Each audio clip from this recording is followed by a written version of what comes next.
Хайде да си направим заедно протеинови и здравословни мини кексчета с шипково брашно.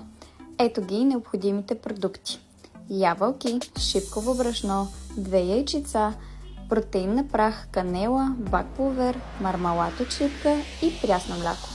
Първо добавяме необходимото количество ябълки, миксираме ги и добавяме 100 мл прясно мляко и отново миксираме.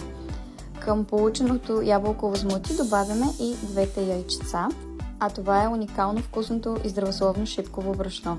100 грама добавяме от него. 50 грама протеинна прах, канела на вкус и миксираме. Към готовата до смес добавям и бак пулвера заедно с 2-3 капчици лимон и разбърквам ръчно с бъркалка.